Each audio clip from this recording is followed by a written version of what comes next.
Good evening to you from Tel Aviv, where rockets have just been fired towards central Israel and this city, which has been marking 1 year since the Hamas attacks of October the 7th. At the same time, Israel has been striking targets in southern Beirut. As we were about to come on air tonight, several long-range missiles were fired into Israel. Our team took cover as the defense system high above swung into action. It's believed this latest attack came from Lebanon. Earlier, there were rockets fired into Israel from Gaza and from Yemen. So, this evening, millions of people across central Israel have been running towards emergency shelters. All this on the day that services have been taking place for the 1,200 Israelis killed and more than 250 taken hostage in the Hamas attacks exactly 1 year ago. From dawn till dusk this day, across the land and around the world, people have been stopping to remember those who died. It was 6:30 in the morning on October the 7th when fighters from Hamas and other groups crossed the southern border from Gaza and inflicted the worst single mass killing of Israelis in the nation's history. The gunmen from Hamas broke through the border fence, rampaging through nearby villages, kibbutzim, military posts, and a music festival. They torched homes, shooting and killing indiscriminately. Hamas is designated as a terrorist organization by the UK and other governments. According to Israel, 251 of its citizens and foreigners were taken hostage in Gaza. 1 year on, around 100 people remain unaccounted for. Tonight, we'll look at how the events of the last year have changed this country and the region, including in Gaza, where more than 40,000 people have been killed in Israel's response. Israeli bombs continue to fall on the territory today, and on top of that, as we've been hearing, there are airstrikes across the northern border with Lebanon. But we start with the day of commemorations here in Israel, as the nation remembers 1 year on. Their tears are shared. There's a solidarity in this nation's sorrow, uniting strangers and friends, rich and poor, young and old.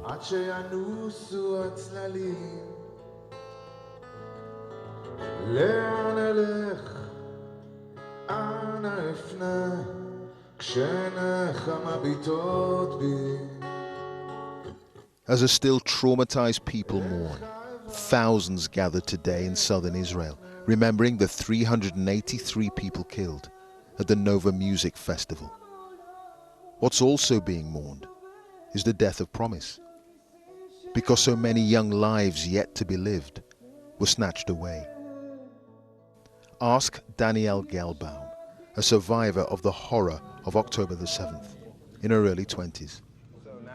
Our conversation about how she ran for cover, broken by the sound of artillery fire as war rages not far away in Gaza. I remember for a few minutes just running on 232, not knowing where to go. War continues. It continues a year later, and it continues, and it's very sad to say, but I'm kind of used to it by now. I'm only 23. I think it's messed up that I'm used to rockets and missiles and terror attacks. I mean, That is such a tragedy. I don't know how is it possible that 1 year later and we still have 101 hostages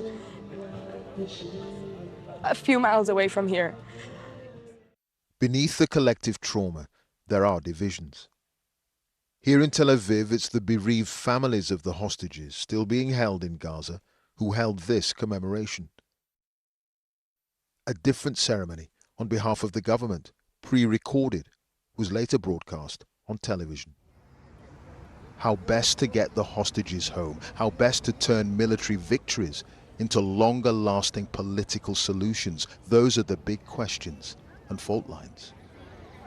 But for now, there's collective silence to remember. Do you think you will ever get over your experience, what happened?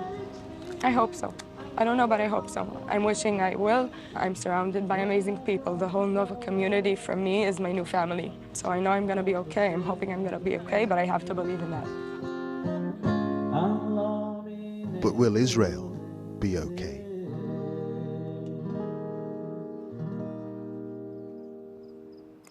The pain of a nation.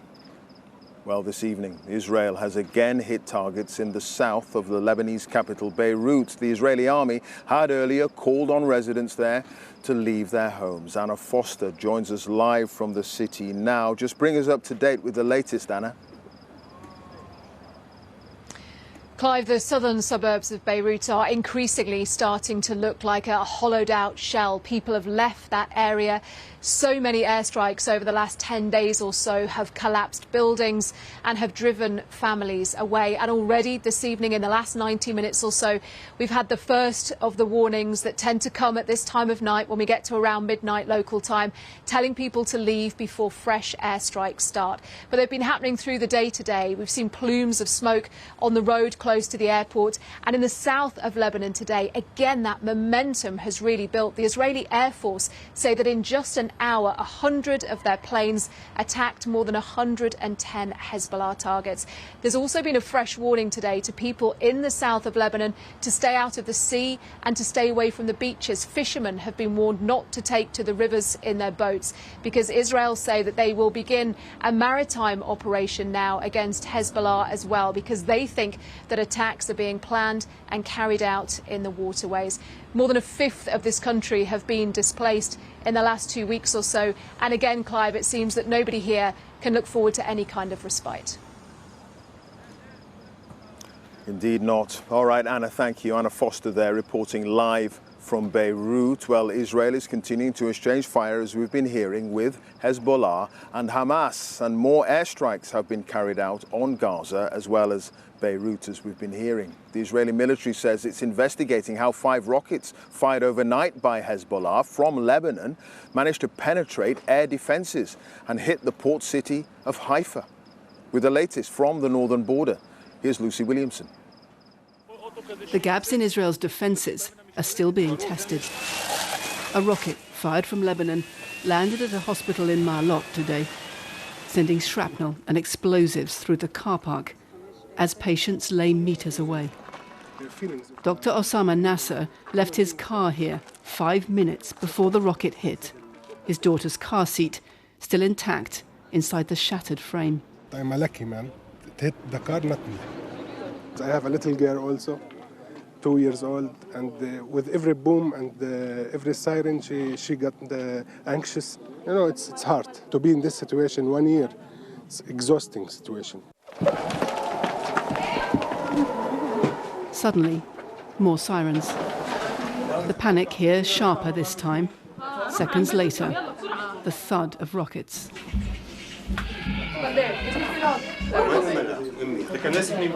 3, 4, 5, 6. Wow, that's a lot. We've just come into the safe from here after the siren sounded again at the hospital this morning. And there's been a barrage, 20, 30, 40 interceptions. Some of them sounded very close. Outside, fresh smoke marks where rockets have landed. In Ma'alot's steep streets, another has hit a house. An elderly neighbour, frozen in shock, barely registering her injury. Part of the rocket still unexploded, as bomb disposal teams are called in. Since last night, we have lots of incoming Hezbollah rockets. Ma'alot has been targeted. The coming weeks will be very challenging. Our town has not been evacuated. Israel's ground invasion of Lebanon is triggering a response. But a year after the Hamas attacks, many here see war as the solution to this border conflict, and invasion as the best defence. Lucy Williamson, BBC News, Ma'alot.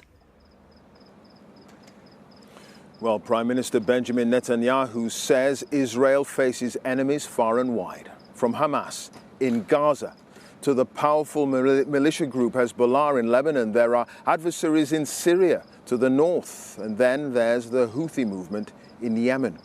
Israel says all her enemies are ultimately backed by Iran. Jeremy Bowen looks now at the multiple battle lines running across the Middle East. Israel is upping the tempo in Lebanon. Not just more destruction in Beirut, ordering residents out of civilian areas, then bombing places Israel says are strong points for Iran's ally, Hezbollah. In South Lebanon, Israel has flattened border villages. To beef up the invasion force, the Israelis are mobilizing thousands more reservists. Prime Minister Netanyahu, up near the Lebanese border, was briefed about the damage Israel's offensive is doing to Hezbollah. But now he must decide where this goes and where it might end. Israel's dilemmas, challenges and divisions come together in this square in Tel Aviv. Supporters and families of hostages taken by Hamas gather here to try to keep the names and plight of the missing top of Israel's agenda. They're worried there's a different focus just across the road. Over there is Israel's military headquarters, and they're making big decisions at the moment about how exactly to respond to Iran's ballistic missile attack on this country last week. And here is the place where supporters of the Israeli hostages in Gaza have been holding a vigil, and they are worried that a country fighting on multiple fronts will make the hostages a low priority. This dinner table has been waiting for the Israelis held in Gaza now for a year.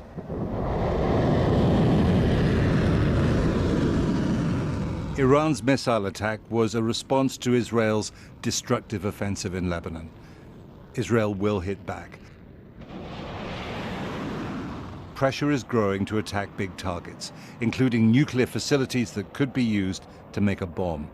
The Americans, fearing that might drag them into a war, have asked Israel not to respond to this by hitting nuclear sites or Iran's oil industry.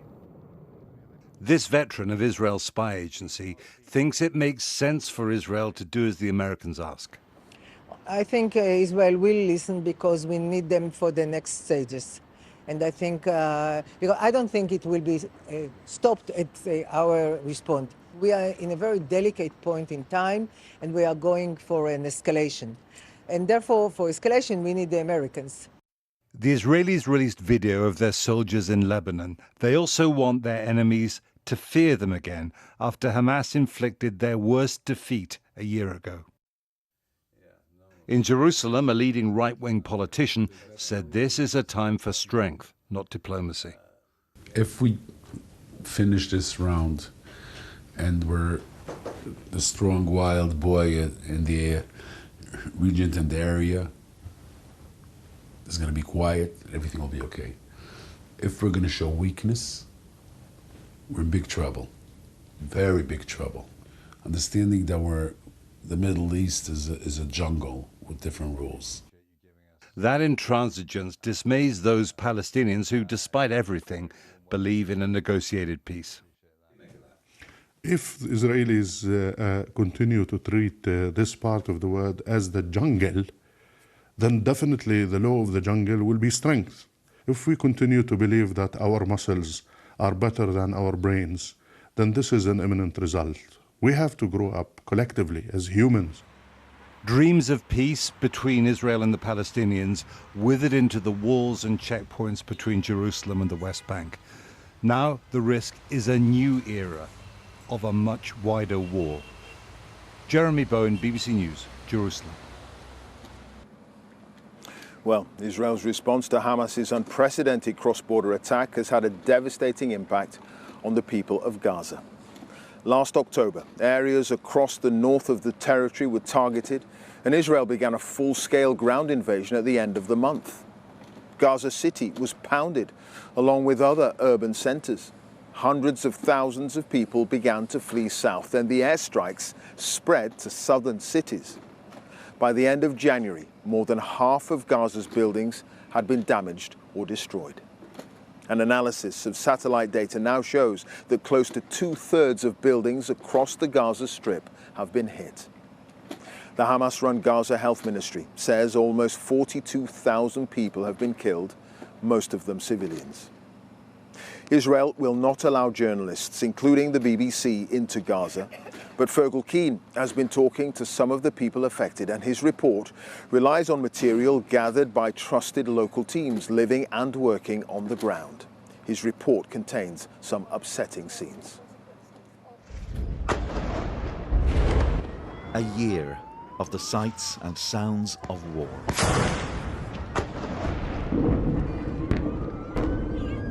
For the last 12 months, our cameras recorded the lives of Gazans under fire. Now we've gone back to find some of those people. Last February, near Rafah, 2 Israeli hostages were rescued from Hamas captivity. More than 70 Gazans were reported killed. Abed al-Rahman al-Najjar was a farm labourer and father of 7. He was hit by shrapnel in front of his family in a refugee tent. What was his fault? What was his children's fault? What's my fault? Nawara, 27, was 6 months pregnant. Several of the children were wounded.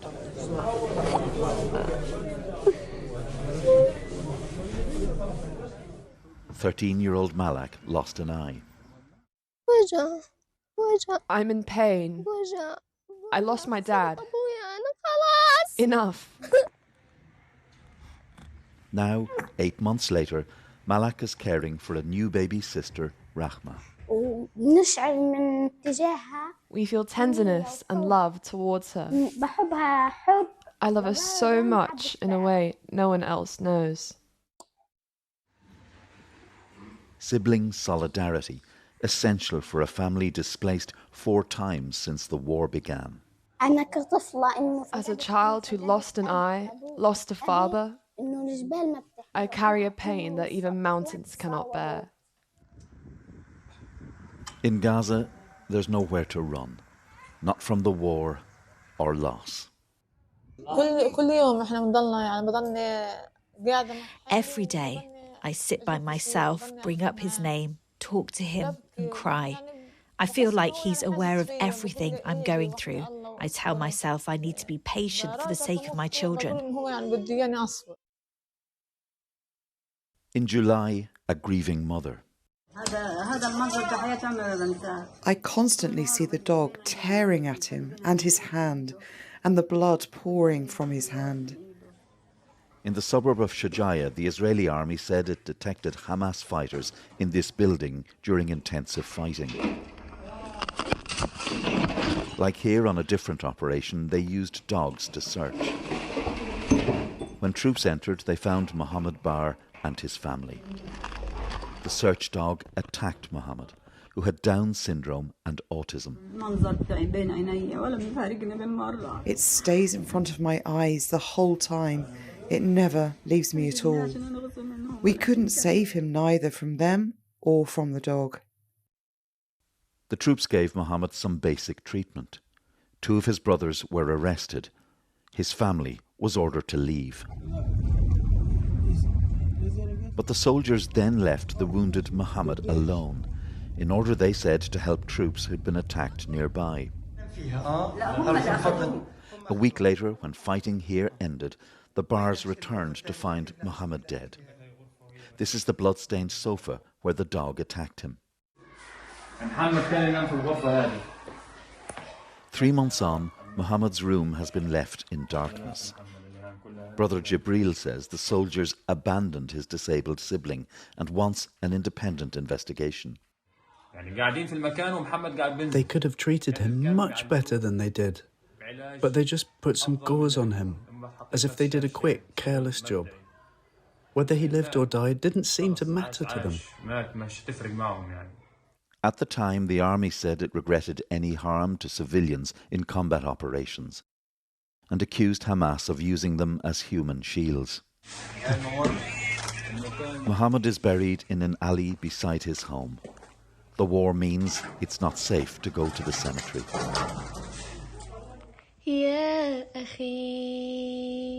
Mohammed, his sister here singing him a lullaby, and Malak, who lost her father, are just 2 stories of Gaza out of many thousands. And the war goes on. Fergal Keane, BBC News.